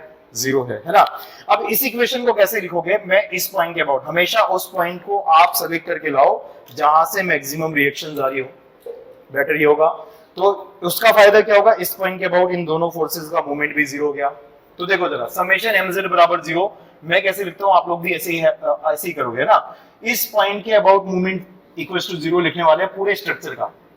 अब इस पॉइंट के अबाउट इसका खुद का मूवमेंट 0, उसके अलावा दोनों फोर्सेस का मूवमेंट 0। अब कौन से फोर्स आएंगे? ये वाला आएगा क्या? तो ये मूवमेंट किस डायरेक्शन में देगा? ये वो पॉइंट है। राइट हैंड थंब रूल को खोल करके रखा करो। ठीक है, राइट हैंड थंब, जिस पॉइंट पर खड़े हो, जिस पॉइंट के अबाउट मूवमेंट ले रहे हो वहां पर तो थंब लगा दो और फोर्स की डायरेक्शन में उंगलियों को फैलाओ और घुमा दो। बात समझ में आ रहा है? फोर्स लग रहा था नीचे की तरफ, अगर ऊपर की तरफ लग रहा तो ऐसे घुमाते हैं, नीचे की तरफ लग रहा था ऐसे घुमाया, तो मूवमेंट की डायरेक्शन ये वाली है क्या? पहला मूवमेंट कितना आएगा? Load multiplied by perpendicular distance. ध्यान देना, load multiplied by perpendicular distance movement होता है। अगर लोड यहां से इंक्लाइंड जा रहा होता तो आपको फिर कंपोनेंट्स करने पड़ते हैं। बात समझ में आ रही है? क्यों? क्योंकि इंक्लाइन के या तो फिर ये वाला लो, ये परपेंडिकुलर डिस्टेंस लो, या फिर क्या करो कि अगर लोड इंक्लाइंड हो तो उस इंक्लाइंड फोर्स के दो कंपोनेंट कर दो, एक ऐसा होगा एक ऐसा होगा। हॉरिजॉन्टल कंपोनेंट इसी पॉइंट से पास हो जाएगा, वो तो कोई मूवमेंट देगा नहीं। बात समझ में आ रही है? ठीक है, तो ये चीजें भी आपको स्ट्रक्चर में नजर आएगी जब आप कॉम्प्लिकेटेड स्ट्रक्चर्स करोगे। अभी सिंपल स्ट्रक्चर से शुरुआत कर रहे हैं ना। तो पहला मूवमेंट लिखा आपने W मल्टीप्लाइड बाय A। जब भी मैं मूवमेंट लिखने जाता हूं पहले मूवमेंट का साइन लिख देता हूं, और इसको मैंने पॉजिटिव लिखा है तो सारे क्लॉकवाइज वाले पॉजिटिव चलेंगे इस इक्वेशन में। बात समझ में आ गई? तो ये वाले फोर्स का मूवमेंट लिख लिया। अब ये वाला फोर्स आएगा, ये एंटी क्लॉकवाइज देगा क्या? ये एंटी क्लॉकवाइज देगा। एंटी क्लॉकवाइज वाले को साइन क्या दूंगा फिर मैं? क्योंकि अगर ये प्लस है तो वो माइनस हो जाएगा, तो minus that is what? RB multiplied by L बराबर 0। तो यहां से आ जाएगा RB is equal to W multiplied by A divided by L। Note कर लो, RB की जो वैल्यू है वो आ जाएगी W multiplied by A divided by L। लिखते जाओ, नोट करते जाओ। तीनों बेसिक इक्वेशन को कैसे यूज करते हैं, साइन कन्वेंशन क्या है, ठीक है, वो सब मैं आपके साथ में डिस्कस करता जा रहा हूँ। ठीक है, वैसे हमने डीएस जब पढ़ा था तब हमने समझ लिया था कि 2D रिजिड फ्रेम के अंदर जब भी किसी मेंबर्स में अननोन ढूंढने जाते हो तो वहां पर अननोन कितने होते हैं, क्या कौन कौन से अननोन होते हैं, वो हमने देख लिए थे।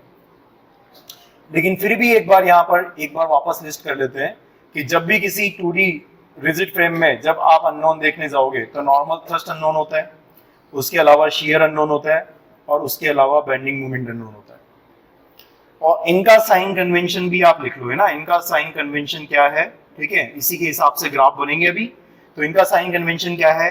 नॉर्मल थ्रस्ट जो टेंशन वाला होता है उसको पॉजिटिव लिखते हैं।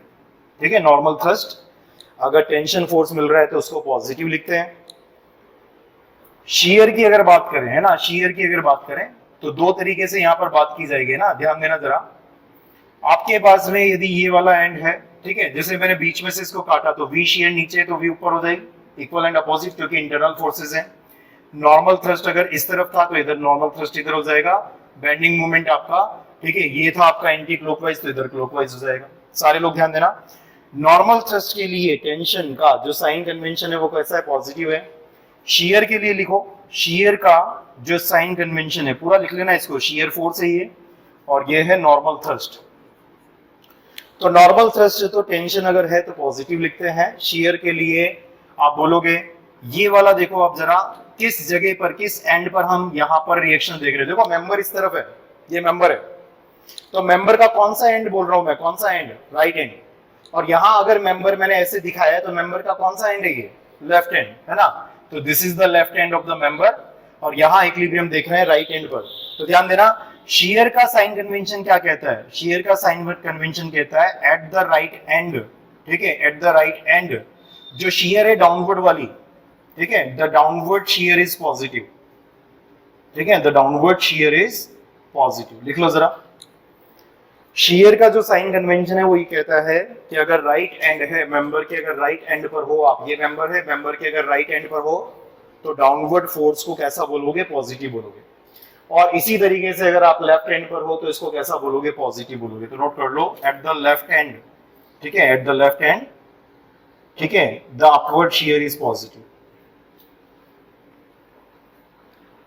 ये इनका साइन कन्वेंशन है। तो नॉर्मल थ्रस्ट का sign convention, tension is positive. Shear का sign convention at the right end, अगर मेंबर के राइट एंड पर आप, अगर आप इक्विलिब्रियम लिख रहे हो तो downward shear will be positive, left end पर लिखोगे तो upward shear will be positive. Movement की बात कर लेते हैं ना, तो मूवमेंट के लिए देखो, जब भी किसी मेंबर को आप देखोगे ना तो मूवमेंट्स जब लगेंगे तो मेंबर जो है वो या तो इस प्रोफाइल में जाएगा, या फिर अगर मूवमेंट ऐसे लगा दिया आपने, है ना, अपोजिट डायरेक्शन में मूवमेंट लगा दिए, मान लो ऐसे मूवमेंट लगा दिए तो मेंबर बेंडिंग के बाद ऐसा जाएगा, है ना। मेरे पास जगह नहीं थी नीचे इसलिए मैं ऊपर लिख रहा हूँ, आप कंटिन्यूएशन में लिखना कि कोई भी मेंबर जब अगर ऐसे बेंड करे, ऐसे जैसे मेंबर है और ये ऐसे बेंड कर जाए तो इसका मतलब इन मूवमेंट्स को कहते हैं सैगिंग मूवमेंट, ठीक है, ये वाले मूवमेंट सैगिंग मूवमेंट कहलाते हैं। और ये वाले जो मूवमेंट है ये कौन से कहलाते हैं, ये हॉगिंग मूवमेंट कहलाते हैं। सैगिंग का अपोजिट है हॉगिंग। आप लोग ट्रांसपोर्टेशन में भी पढ़ते हो, sag curve, valley curve, valley curve ऐसा ही होता है। और अगर ट्रांसपोर्टेशन में आप देखें सबमिट कर्व जो ऊपर की तरफ जाता हुआ जो कर्व आता है उसको सबमिट कहते हैं ना। यहाँ पर आपने हॉगिंग बोला है, यहाँ पे सैग से वैली कर्व भी याद रखना। चलो, तो मूवमेंट के लिए साइन कन्वेंशन क्या है, अगर सैगिंग मूवमेंट आते हैं तो इनको पॉजिटिव मूवमेंट कहते हैं, these are the positive movement. Sagging movement आएगा अगर बीम की बैंडिंग ऐसे हो रही है नीचे की तरफ ऐसे, हॉगिंग में चला जाए, उल्टी यदि बैंड हो जाए तो ये आपका कैसा आएगा, ये नेगेटिव मूवमेंट आएगा। साइन कन्वेंशन समझ में आ गया क्या, बाकी हम इनको यूज करेंगे ना बारी बारी से। ये साइन कन्वेंशन मैंने इसलिए बताया क्योंकि जब आप डायग्राम बनाओगे ना तो विद साइन कन्वेंशन डायग्राम बनेंगे, बेंडिंग मूवमेंट डायग्राम और शियर फोर्स डायग्राम, ठीक है। अभी फिलहाल आगे चलते हैं, इसी के जो इक्विलिब्रियम इक्वेशन आपने लिखी थी इसी के अंदर आगे इसको सॉल्व करते हैं। आरबी हमारा आ गया W multiplied by A divide by L। क्या इस इक्वेशन में आरबी को रख करके आप आरए निकाल सकते हो, क्या आरए निकाल सकते हो, तो आरए हो जाएगा W माइनस आरबी और ये है W multiplied by A by L, ठीक है। W तो कॉमन आ जाएगा, L आ जाएगा, ऊपर जो बचेगा ना वो L माइनस A बचेगा। अगर पूरी लेंथ में से A घट जाए तो क्या बचेगा, B। तो इसी चीज को आप बोल सकते हो W into B divide by L। ये सुनो, देखना जरा ध्यान से, देखो मैंने क्या लिखा है, W तो कॉमन आ गया, एलसीएम लिया L आया, L माइनस A ऊपर है तो ऊपर क्या बच जाएगा, B बच जाएगा। तो आपके पास में इक्वेशन आ गई W into B divide by L, ठीक है। लिखो इतना। तो हमारे पास में इतना इक्विलिब्रियम लगाने के बाद क्या चीजें आ गई है, हमारे पास में आ गया है कि A पॉइंट पर रिएक्शंस का मैग्नीट्यूड क्या है और B पॉइंट पर रिएक्शन का मैग्नीट्यूड क्या है, ठीक है। तो A और B पर रिएक्शंस हमने फाइंड आउट कर ली है, ये सुनो, A और B पर हमारी रिएक्शंस आ गई। तो A पर जो रिएक्शन आई है वो थी W into A divide by L और B पर जो हमारी रिएक्शन आई है W into B divide by L। देखना जरा, यही है क्या, उल्टा लिख दिया, हाँ। तो W multiplied bye B divide by L ये तो A की रिएक्शन है और W multiplied by A divide by L ये आपकी B पॉइंट पर रिएक्शन है, याद रखेंगे। लेकिन देखो स्ट्रक्चर में ध्यान रखना, स्ट्रक्चर में कोई भी अगर आप रिजल्ट याद रखते हो तो वो किस चीज का रिजल्ट है, उसकी कंडीशंस क्या थी, विद कंडीशंस याद करने पड़ेंगे रिजल्ट, ठीक है, तब जाकर के वो रिजल्ट काम का है, वरना किसी काम का नहीं है। कौन सी बीम का रिजल्ट है ये है सिंपली सपोर्टेड बीम, जहां पर सिर्फ एक ही लोड है, कॉन्सेंट्रेटेड लोड, और वो भी कितनी डिस्टेंस पर है, ए और बी डिस्टेंस पर है ना, यहां से ए और इधर से बी। बात समझ में आ रहा है? चलो, बाकी हॉरिजॉन्टल रिएक्शन जीरो आई थी, मैंने इसको लगाया भी नहीं, अब जीरो मतलब खत्म है ही नहीं वहां पर, ठीक है। चलो, तो रिएक्शंस तो हमारी आ गई। अब हम बात करेंगे स्ट्रक्चर में शियर फोर्स और बेंडिंग मोमेंट कैसे निकालते हैं, है ना, स्ट्रक्चर में शियर फोर्स और बेंडिंग मोमेंट कैसे निकालते हैं। Now we will draw the shear force diagram, ठीक है, draw the shear force diagram. तो मैं आपको पहले तो इक्वेशन वाला मेथड बता देता हूं कि इक्वेशन वाले मेथड से हम शियर फोर्स डायग्राम कैसे बनाएंगे, उसके बाद में मैं आपको बताऊंगा कि हम लोग डायरेक्टली शियर फोर्स डायग्राम कैसे बना सकते हैं सिर्फ स्ट्रक्चर को देख करके, है ना। चलो, तो ऐसे भी बनाना है हमें शियर फोर्स डायग्राम।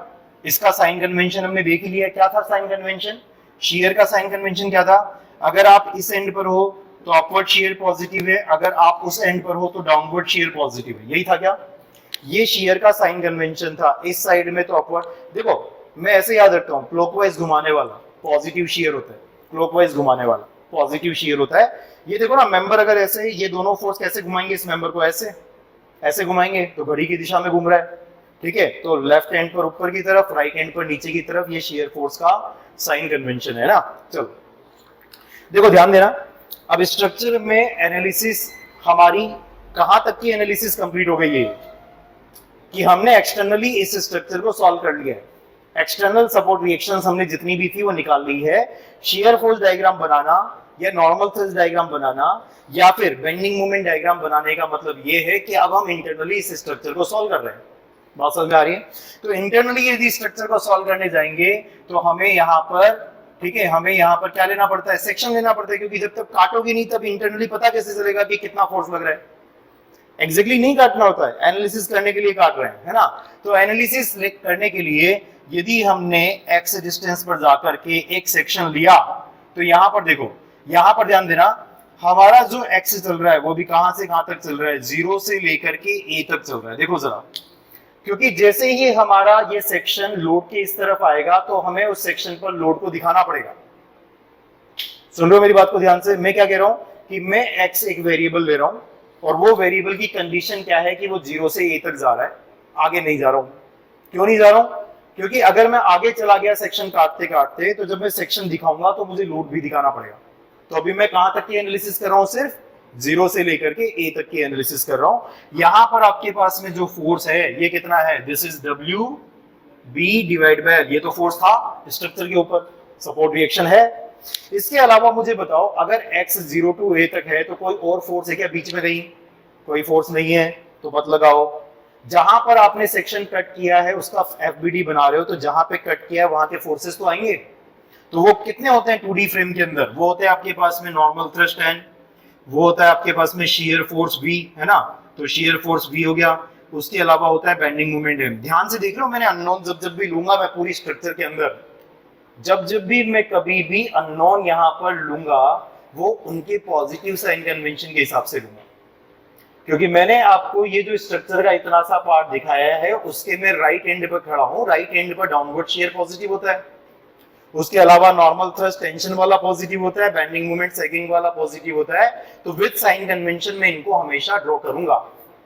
सिर्फ इस टॉपिक की बात नहीं हो रही, कभी भी कहीं पर भी स्ट्रक्चर्स के अंदर जब भी मुझे कोई अननोन लेना होगा तो मैं उनके साइन कन्वेंशन के हिसाब से लूंगा कि साइन कन्वेंशन में उनका साइन कैसे रहता है, तो पॉजिटिव साइन के हिसाब से हम लेंगे। बात समझ में आ गई क्या? चलो, अब ये जो आपने ये बनाया है इतना सा पार्ट, क्या इतने से पार्ट पर सारे फोर्सेज आ चुके हैं? क्या आ चुके हैं ना सारे फोर्सेज। एक्सटर्नल फोर्स लगा दिया, इसके अलावा बीच में कोई एक्सटर्नल फोर्स था नहीं, इसके अलावा इंटरनल फोर्स आया क्योंकि आपने इक्विलिब्रियम सिर्फ इतने से पार्ट का लिया है। हो गया काम यहां तक? चलो ध्यान दो, अब क्या करेंगे इस जगह पर हमारा टास्क ये है कि हमें एन निकालना है। देखो जरा बताओ, जरा एन कितना होगा देख करके बता सकते हो क्या? सिर्फ एन 0 हो जाएगा क्या? देखो, अगर कोई भी स्ट्रक्चर स्टेबल होता है तो वो पूरा स्ट्रक्चर भी स्टेबल है और उसका हर एक पार्ट स्टेबल कंडीशन में रहता है। स्टेबल मतलब कंडीशन ऑफ इक्विलिब्रियम लगेगी। तो यहां पर आप कंडीशन ऑफ इक्विलिब्रियम जब लगाओगे, इस पूरे स्ट्रक्चर पर सारे हॉरिजॉन्टल फोर्स गिनाओ, कौन कौन सा हॉरिजॉन्टल फोर्स है इतने से पार्ट पे, वो है सिर्फ n, क्या n जीरो हो जाएगा समेशन एफ एक्स बराबर 0 से। इसके अलावा मुझे बताओ पूरे स्ट्रक्चर पर वर्टिकल फोर्स गिनाओ, इस पूरे पार्ट पर वर्टिकल फोर्स है W B divide by L ऊपर की तरफ और v नीचे की तरफ, माइनस v बराबर 0, तो यहां से v की इक्वेशन आ गई W B divide by L, v की इक्वेशन आ गई क्या, v की इक्वेशन आ गई W B divide by L. अब मुझे निकालना है इस जगह का मोमेंट, क्या करें, मोमेंट वाली इक्वेशन लगाए, दो इक्वेशन तो ऑलरेडी लगा चुके हैं, समेशन एफ एक्स बराबर 0, समेशन एफ वाई बराबर 0, अब कौन सी इक्वेशन लगाओगे, मोमेंट वाली 0 है ना। तो मोमेंट किस पॉइंट के अबाउट 0 करोगे, जहां करना चाहते हो वहां कर लो, अगर मैं इस पॉइंट के अबाउट करूंगा तो जबरदस्ती v अननोन आएगा और m अननोन आएगा, तो बेटर ये है जहां से मैक्सिमम चीजें गुजरती हो अननोन वाली उसी पॉइंट के अबाउट ले लो। तो हम ले लेते हैं इस पॉइंट के अबाउट, है ना। सारे लोग ध्यान देना, यही क्रिटिकल चीज है जो बच्चों को ध्यान से समझनी होगी। ये जो O पॉइंट, इसको मैंने O पॉइंट कह दिया, इस सेक्शन हम O पॉइंट पर ले रहे हैं, तो summation of all the moment, summation of all the moment about the point O बराबर 0। बताओ जरा कैसे लिखोगे, O पॉइंट पर ये N और V यहीं से गुजर रहे हैं, इनका मोमेंट कितना 0, खुद का कोई मोमेंट देगा इसके पास, ये रहा, कितना मोमेंट है इसका खुद का m, तो इसका जो मोमेंट है वो m है और m मैंने बना किधर रखा है, इधर, तो मैं बस अपनी जानकारी के लिए कि इसको मैंने पॉजिटिव लिखा है तो इस वजह से मैं इसको ऐसे बना रहा हूं। अब देखो इसके अलावा ये तीनों का काम हो गया, इसके अलावा इधर चलो ये वाला आएगा, ये अपोजिट में आ रहा है यहाँ, क्योंकि यहां रखोगे अंगूठा और फोर्स की डायरेक्शन में, फोर्स की डायरेक्शन में उंगलियों को फैलाओ और घुमा दो, तो किस डायरेक्शन में आएगा, अपोजिट में, मूवमेंट था m इधर, ये आ रहा है अपोजिट में, क्या लिखोगे, क्या लिखोगे बताओ, minus force multiplied by distance, है ना, फोर्स मल्टीप्लाइड बाय डिस्टेंस, तो basically this equation will give you 0, तो यहां से आपके पास में मूवमेंट आ जाएगा that is W B divide by L multiplied by X, note कर लो, ये आपके पास में मूवमेंट की इक्वेशन आ गई। अगर किसी भी जगह पर किसी को भी कुछ भी डाउट नजर आता है तो मुझसे पूछो, हाथों हाथ में, क्योंकि स्ट्रक्चर में फिर आपको आगे संभलने का मौका नहीं मिलेगा। मैंने बोला ना बीच वाली कंडीशन स्ट्रक्चर में है ही नहीं,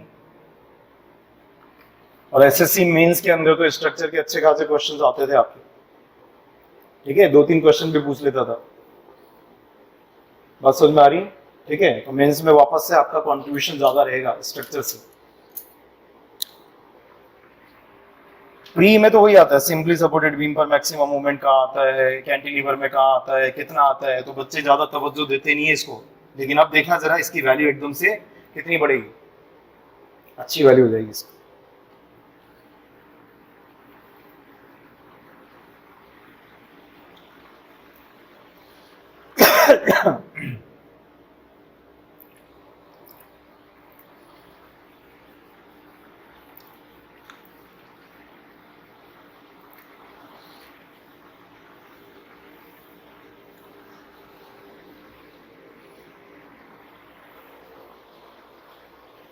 आगे बस में बिल्कुल आराम आराम से कर रहे हैं, सिंपली सपोर्टेड लिया है। कई लोग तो एसएफडी बीएमडी इसको देखते बना सकते भी होंगे, पक्की बात है, लेकिन मत बनाओ भी, रुक जाते हैं, है ना। हम भी बना सकते हैं, डायरेक्टली बनाना भी सीखेंगे, लेकिन जो बेसिक कंसेप्ट है सबसे पहले उसको पकड़ो, ठीक है, क्योंकि कभी भी कहीं पर भी अटकोगे यही कंसेप्ट है।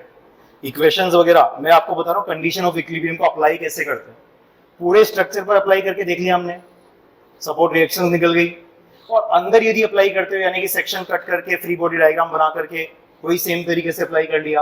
अब मेरे लिए स्ट्रक्चर बस इतना सा हो गया, पहले स्ट्रक्चर मेरा टोटल था, पूरा स्ट्रक्चर था, ठीक है, एज ए होल स्ट्रक्चर को जब एनालाइज किया था तो सपोर्ट रिएक्शंस आ गई थी। अब मेरा स्ट्रक्चर सिर्फ इतना सा पार्ट हो गया, इतने से पार्ट पर मैंने स्टेबल इक्विलिब्रियम कंडीशंस लगा दी, और कंडीशन ऑफ इक्विलिब्रियम लगाने के बाद हमारे पास में 2 इक्वेशन आ गई। लेकिन ध्यान देना, ये इक्वेशन V की और ये इक्वेशन M की कब तक वैलिड है, जब तक हमारे पास में x वेरी कर रहा है 0 से a तक। सोचो जरा, if the x is more than a, है ना, और less than equal to l को कर देते हैं इसको, है ना, यानी कि हम यहां पर अगर x को ग्रेटर देन a कर दें, यानी कि जो सेक्शन ले वो यहां ले, तो आप देखो जरा, अगर x यहां होगा तो इसका मतलब क्या है कि वो बड़ा है ना, a से बड़ा है और ये L से छोटा है, मतलब ये जाएगा अब A से लेकर के L तक, इतने वाले पार्ट में। अब वेरी यहां करवा रहे हैं, तो मुझे बताओ जरा क्या चेंजेस आएंगे आपकी इक्वेशंस वगैरह में। जब आप सेक्शन यहां कट करोगे तो इस सेक्शन में क्या क्या नजर आ रहा है, सारे ड्रॉ करवा दो। तो क्या क्या नजर आ रहा है देखो जरा, एक तो नजर आएगा W B divide by L, उसके अलावा नजर आएगा एक डब्ल्यू लोड, कितनी डिस्टेंस पर नजर आएगा, ए डिस्टेंस पर नजर आएगा, वो थोड़ी ना खिसकेगा। सेक्शन लिया बस आपने, सेक्शन पहले यहां ले रहे थे, डब्ल्यू नजर नहीं आया था आपको, लेकिन अब डब्ल्यू नजर आएगा। और ये डिस्टेंस जो आपने बोली है, ये डिस्टेंस यहां से यहां तक कितनी है, एक्स है। और यहां पर ऐसा करते हैं कि यहां पर बताओ जरा, मुझे बताओ इस जगह पर क्या क्या और लिखोगे, इस जगह पर जहां सेक्शन कट किया है। फिर से 2D रिजिड फ्रेम में जब आप इंटरनल फोर्सेस रीड करते हो तो तीन तरीके के इंटरनल फोर्सेस आते हैं। एक आता है नॉर्मल थ्रस्ट, एक आता है शीयर, इनकी पॉजिटिव डायरेक्शंस में ड्रॉ कर लेना, और एक आता है बेंडिंग मूवमेंट। अब आप यूं मत सोचना सर ये वाले बेंडिंग मूवमेंट और ये वाला शेयर सेम है क्या, वो तो हो गया काम, उनकी इक्वेशंस बना ली। अब इक्वेशन बना रहे कहां से कहां तक, जब x वेरी कर रहा है a से तो बड़ा है और l से छोटा है। बात समझ में आ गई।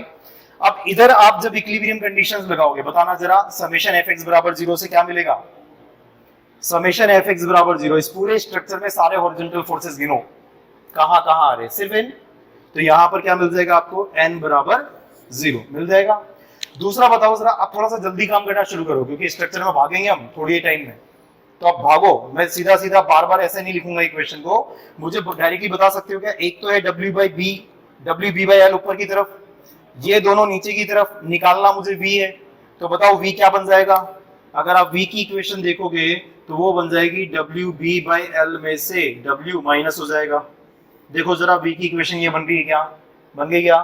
चलो बेंडिंग मोमेंट वाली इक्वेशन, इसी पॉइंट के about bending moment equals to 0 कर दोगे तो m आएगा, ऐसे आया, w भी इसी डायरेक्शन में आ रहा है। तो बताओ जरा, ये इन तीनों का काम हो गया क्या खत्म, जैसे मैंने ये लिखा तो हो गया। इसके बाद में इधर चलो, w वाला ये भी मूवमेंट देगा, कितना मूवमेंट देगा, सेम डायरेक्शन में देगा, इस वजह से मैं प्लस लगा रहा हूं, मल्टीप्लाइड बाय परपेंडिकुलर डिस्टेंस, तो that is equal to x minus a। समझ में आ रहा है। इसके अलावा और क्या है, आगे चलो आगे चलो, ये वाला फोर्स मूवमेंट देगा, अपोजिट में दे रहा है क्या, कौन सा साइन लगाऊं, माइनस, कितना लगाऊं, ये तो हो गया force multiplied by perpendicular distance, जिस पॉइंट पर खड़े हो उससे इस फोर्स की डिस्टेंस, तो that is equal to x बराबर 0। m आ जाएगा W B by L multiplied by x, ठीक है, and minus w into X minus. ये आपकी बेंडिंग मोमेंट की इक्वेशंस बना दी मैंने, है ना, ये बेंडिंग मोमेंट की इक्वेशन बना दी।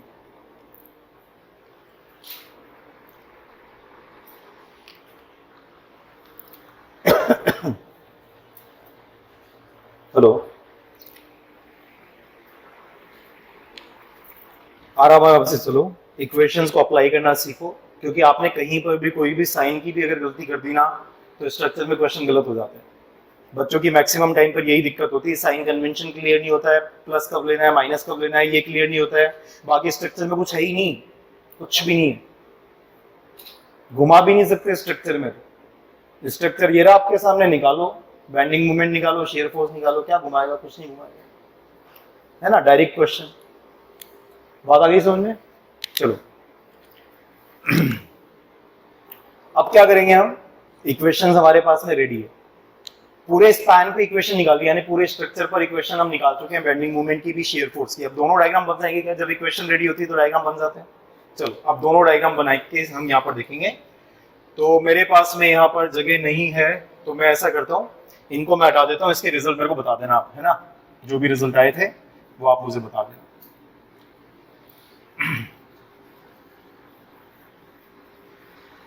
सारे लोग, है ना, आराम से इस चीज को देखो, जो सेक्शंस वगैरह लिए थे वो सारा सब कुछ हटा रहा हूं मैं, ठीक है। हमारे पास में जो ओरिजिनल स्ट्रक्चर था वो ये था।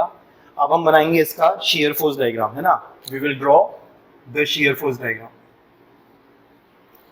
तो शेयर फोर्स डायग्राम बनाने के लिए सबसे पहले तो आप बिल्कुल स्ट्रक्चर के बिल्कुल नीचे ही आप ये ऐसा काम कर दो, SFD, यानी कि यहाँ पर शेयर फोर्स डायग्राम हम बना रहे हैं, ठीक है। ये ऐसा नहीं कि एक्स एक्सिस पर SFD है, इस डायग्राम का जो डायग्राम बनेगा उसका नाम है SFD, शेयर फोर्स डायग्राम, ठीक है। एक्स एक्सिस पे तो वही स्पैन के अलोंग देख रहे हैं हम, इस जगह पर इस जगह पर इस जगह पर अलग अलग जगह पर शेयर फोर्स निकालेंगे।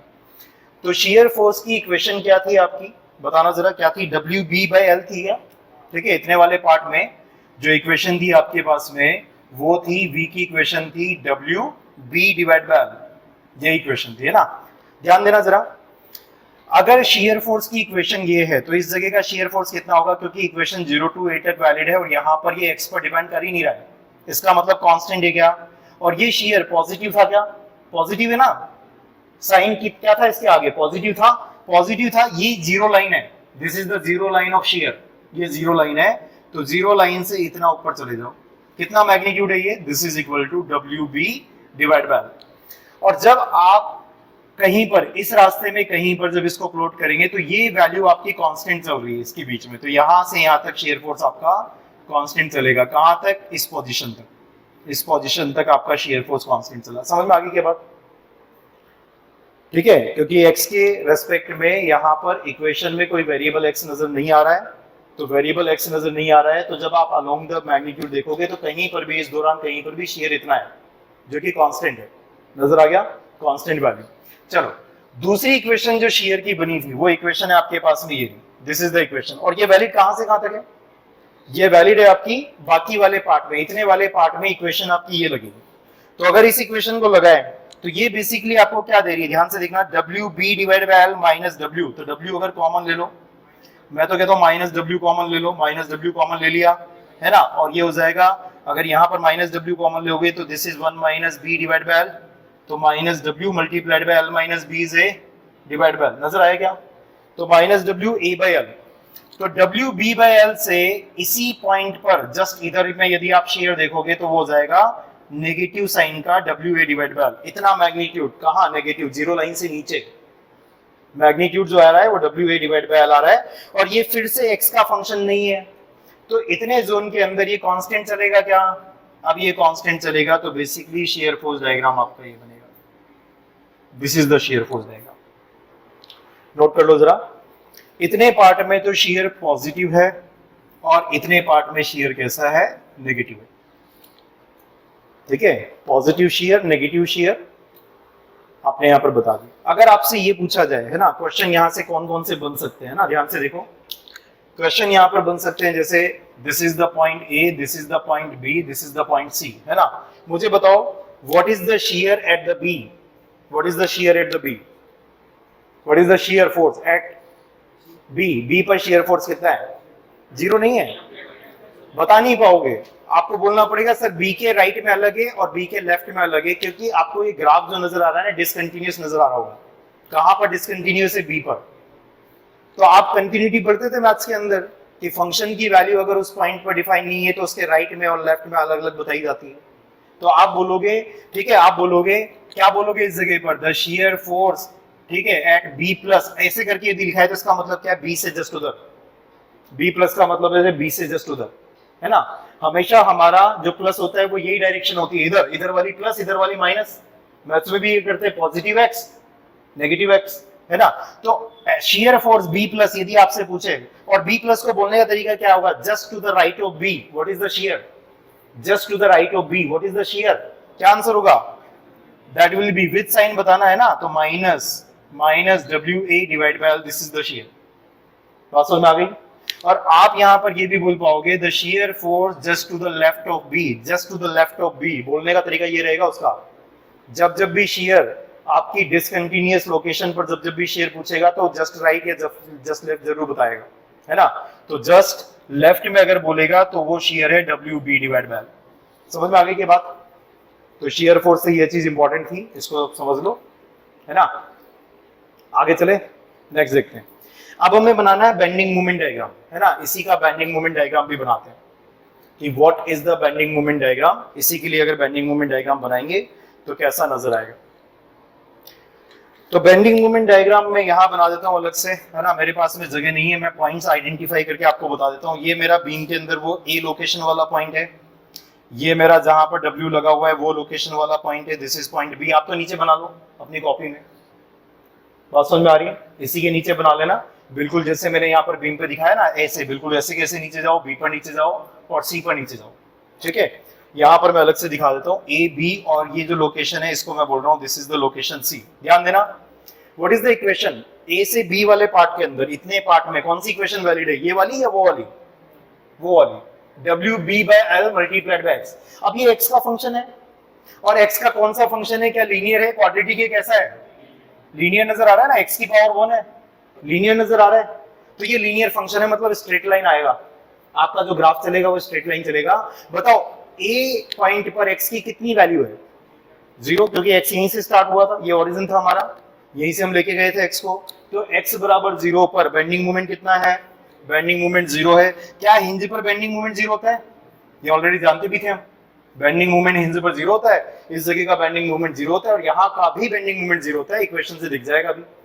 बात समझ में आ रही है? चलो, तो यहाँ पर बेंडिंग मोमेंट 0, ये पॉजिटिव स्लोप है या नेगेटिव स्लोप है, ध्यान से देखो, y बराबर mx वाली इक्वेशन है ना ये, तो यहां पर m यदि देखोगे तो वो प्लस साइन के साथ ही तो है w b by l, तो ये पॉजिटिव स्लोप वाली लाइन होगी, ये लाइन आपकी ऐसे चलेगी इस जगह तक, यस और no. And what is the magnitude at this point, इस पॉइंट पर मैग्नीट्यूड कितना होगा, कोई बताएगा क्या, b लोकेशन पर x को क्या पुट कर दूं, a, तो यहां पर देखो जरा पुट करो तो ये हो जाएगा w a b divide by l, this is the moment. समझ में आ गया क्या? हाँ हाँ, x क्या था, x वेरिएबल था, मैंने सेक्शन कट किया था, x वेरिएबल था, ओरिजिन यहाँ पे था, x ऐसे लिया था, पहले पार्ट में इक्वेशन x वेरी कर रहा था 0 से लेकर के a तक, दूसरे वाले पार्ट में जब सेक्शन यहाँ चला गया तो उस समय मैंने x को वेरी करवाया था, कहां से कहां तक, x की पहली वैल्यू यहाँ आएगी, इसका मतलब x बराबर a से लेकर के l तक। बात समझ में आई? तो x हमारा चल कहां से रहा है, हमारा ओरिजिन ये है, यहां से हमने x वेरिएबल लिया है, तो इस पॉइंट के लिए तो x को 0 पुट कर दिया, इस पॉइंट के लिए x को a पुट कर दिया, क्योंकि x बराबर a हो गया यहाँ तक। बात समझ में आ रही है? हाँ, आ गया समझ में? चलो सुनो मेरी बात को, क्या ये वाली इक्वेशन जो थी बस वो इतने ही पार्ट में वैलिड थी यहाँ से यहाँ तक, अब रुकना पड़ेगा, किस वाली इक्वेशन पर जाएंगे, ये इक्वेशन, इससे जाएंगे। बताओ इसके लिए x की वैल्यू क्या रखे, कितना है x, what is the value of x, बताओ जरा, कहां पर, b पॉइंट के लिए, इसी पॉइंट के लिए, ठीक है। जब आप यहां रखोगे ना तो x बराबर कितना रखना पड़ेगा, 4 एट द पॉइंट b, अगर आप पॉइंट b पर हो, यानी कि यहां पर हो, इस जगह पर, तो इस जगह पर हो तो x कितना है, क्योंकि x तो यहीं से वेरी करवाया दोनों इक्वेशन में अपन ने, ठीक है। तो यहां पर आप रखोगे x बराबर a, पुट करना जरा, अगर x a पुट कर दोगे ये 0, और ये वाली टर्म आपकी वही बनेगी w a b divide by l, यानी कि ग्राफ आपका यहीं से स्टार्ट होगा, ग्राफ आपका यहीं से स्टार्ट होगा। अगर इस इक्वेशन को थोड़ा सा और यदि आप मॉडिफाई कर लें तो आपको थोड़ा सा और क्लियरली चीजें नजर आ जाएगी, नहीं भी नजर आती है तो सुनो मेरी बात को, आपको ये जो ग्राफ नजर आ रहा है क्या ये फिर से लीनियर फंक्शन है क्या, x में x की पावर एक ही नजर आ रही है पूरी इक्वेशन में, दो पावर कहीं नहीं है, तो बेसिकली स्ट्रेट लाइन चलेगी। स्ट्रेट लाइन की बहुत ही शानदार चीज क्या होती है, स्ट्रेट लाइन के दो पॉइंट बना लो, कोई से भी ज्वाइन करवा दो, बन गया स्ट्रेट लाइन, कुछ भी सोचने की जरूरत ही नहीं है। तो मैं क्या बोल रहा हूं, अगर आप इसको सिंप्लीफाई नहीं भी करते हो तो एक पॉइंट तो हमारा ये आ गया और ये इक्वेशन यहां से यहां तक वैलिड है, दूसरा पॉइंट सी वाले पे बता दो। तो at C what is the value of x, कितना रखोगे, at C what is the value of x, L के बराबर। तो यहां पर अगर एक्स को एल पुट कर दोगे तो ये क्या बनेगा, पहली टर्म आएगी डब्ल्यू बी, दूसरी टर्म आ जाएगी minus W into L minus A, L minus A is B, तो ये भी डब्ल्यू बी है, ये भी डब्ल्यू बी है, क्या जीरो हो गया क्या, वो आना भी था, क्यों, क्योंकि ये आपका रोलर वाला हिंज है। बात समझ में आ गया? तो यहां पर बेसिकली आपका मूवमेंट इस पॉइंट से गुजरेगा, इसके बीच में वेरिएशन कैसा है, लीनियर, ज्वाइन करवा दो, बन गया ग्राफ। तो ये बेंडिंग मोमेंट डायग्राम, तो बेंडिंग मोमेंट डायग्राम कैसा बना, ट्रायंगुलर डायग्राम बना। मैक्सिमम बेंडिंग मोमेंट कहां आता है, कहां आता है बताओ, पॉइंट लोड के नीचे, इस स्ट्रक्चर में कहीं पर भी ये लोड खिसक जाए, बेंडिंग मोमेंट डायग्राम, ठीक है, जो मैक्सिमम वैल्यू देगा वो कहां देगा, हमेशा पॉइंट लोड के नीचे देगा। कितना देगा, W A B divide by, W A B divide by. जो रिजल्ट आया उनको याद भी रखो, क्योंकि आपके लास्ट टॉपिक तक काम आएंगे, है ना। जब आप मूविंग लोड वाले जब क्वेश्चंस करोगे, हर एक चीज लास्ट टॉपिक तक काम आएगी। देखो ध्यान देना, स्ट्रक्चर्स में बेसिक समझ जाओ अच्छे से और खूब प्रैक्टिस करो, वरना अभी स्ट्रक्चर थोड़े ही दिन में उड़ने लगेगा, है ना, एक दो क्लास के बाद में, क्योंकि हम बहुत स्पीडली जाएंगे। इतना थोड़ी ना कराऊंगा मैं, तो सीधा डायग्राम बनाऊंगा फिर, ठीक है। समझ में आ रही बातें सारी? चलो, shear force diagram, bending moment diagram बनाना आपने सीख लिया, ठीक है। अब आगे चलें।